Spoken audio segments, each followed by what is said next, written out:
में यौन शोषण की शिकायत लेकर कोई किसी भी थाने में चला जाए, मुकदमा दर्ज होता है। सबसे बड़ा उदाहरण हमारे सामने संत आसाराम, जिसका चेला नरेंद्र मोदी है, उसके बलात्कार पीड़िता का अगस्त 2013 का है। वो माँ बेटी, पिता और बेटी थाने गए, मुकदमा दर्ज हुआ था।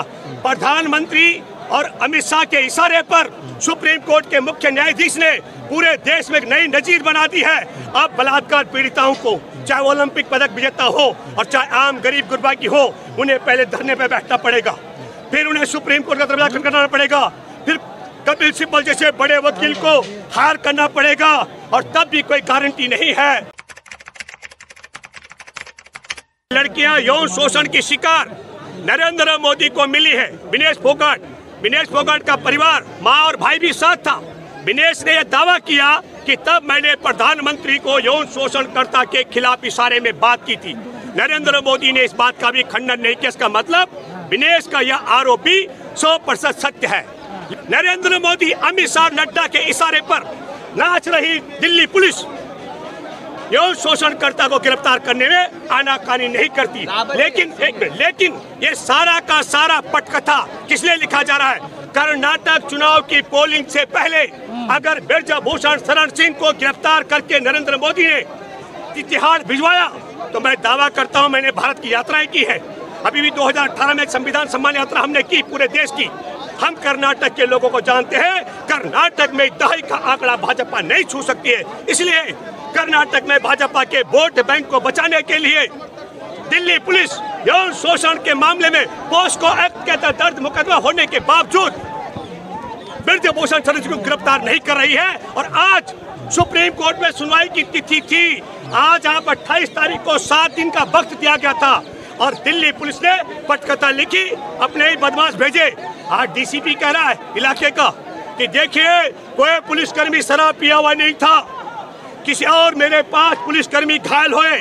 ये पूरी पटकथा लिखी गई है। और फिर आज सुप्रीम कोर्ट में कहा जाएगा क्योंकि वहां पर हमारे पुलिसकर्मी जो सुरक्षा में थे उन पर हमला हुआ, हमें जांच के लिए वक्त दिया जाए। और ठीक 10 अगस्त को कर्नाटक चुनाव से पहले, वोटिंग से पहले, नरेंद्र मोदी, अमित शाह के इशारे पर दिल्ली पुलिस किसी भी कीमत पर ब्रजभूषण शरण सिंह को गिरफ्तार नहीं करना चाह रहे। इसलिए आपके माध्यम से मैं अपील करता हूं, इस बात को इतना फैलाए ताकि देश की सुप्रीम कोर्ट में बैठे इस मसले पर धृतराष्ट्र की भूमिका निभा रहे मुख्य न्यायाधीश तत्काल सुप्रीम कोर्ट ने हाई कोर्ट को ट्रांसफर कर नहीं, जानबूझ के किया जा रहा।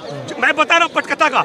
सुप्रीम कोर्ट में बैठे मुख्य न्यायाधीश तक ये बात पहुँचे कि आपने ईमानदारी के साथ में यौन शोषण की शिकार हमारे देश में ओलंपिक पदक विजेताओं की बात नहीं सुनी, और ये क्रोनोलॉजी का हिस्सा है। पहले सुप्रीम कोर्ट सुनवाई करता है, और सुप्रीम कोर्ट सुनवाई करते करते और फिर इसके बाद में सुप्रीम कोर्ट सुनवाई करने के बाद इसे हाई कोर्ट में ट्रांसफर करता है। मैं दावे के साथ में कह सकता हूँ सुप्रीम कोर्ट इस प्रकार का खेल भी भाजपा के वोट बैंक को कर्नाटक में बचाने के षड्यंत्र के तहत खेल रहा है। मतलब मैं दावे के साथ लगा रहे हैं आपके पास आरोप कंटेम्प्ट ऑफ कोर्ट हो सकता है। करिए, अच्छा एक मिनट, चलिए ये सवाल है कि मैं सुप्रीम कोर्ट पर आरोप लगा रहा हूँ। जितने भी देश में कानून के जानकार हैं, मैं आप सब लोगों से अपील करता हूँ, आपको भी चाहिए इसमें कमेंट्स में लिख के शेयर भी करें।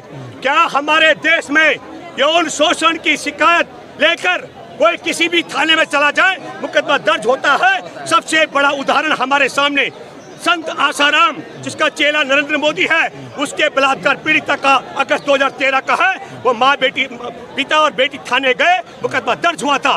प्रधानमंत्री और अमित शाह के इशारे पर सुप्रीम कोर्ट के मुख्य न्यायाधीश ने पूरे देश में एक नई नजीर बना दी है।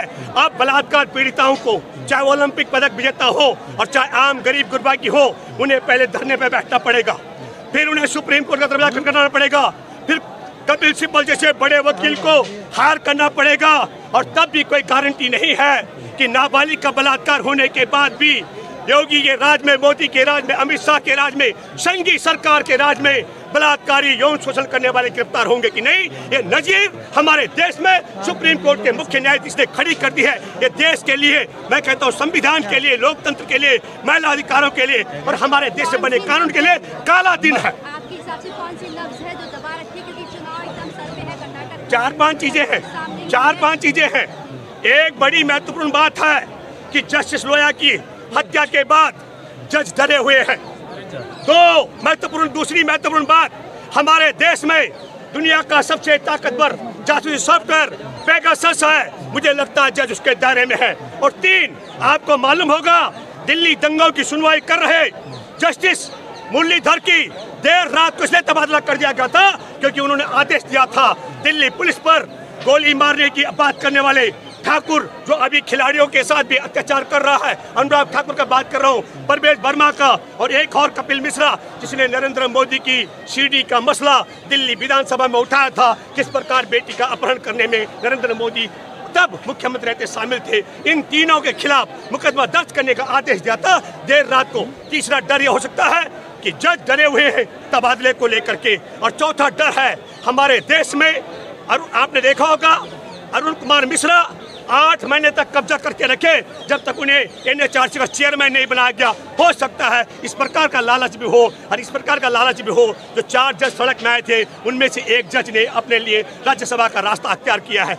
लेकिन मैं आपके माध्यम से अपील करता हूँ, हमारे देश में शहादत हुई है जस्टिस लोया की, हमारे जैसे तमाम लोग तड़ीपार के खिलाफ सुनवाई करने वाले उस शहादत को तब तक याद रखेंगे जब तक हमारे देश में हम जिंदा रहेंगे और हमारे देश में संविधान कायम रहेगा। इसलिए निडर होकर के, मौत तो आने की चीज है और जान जाने की चीज है।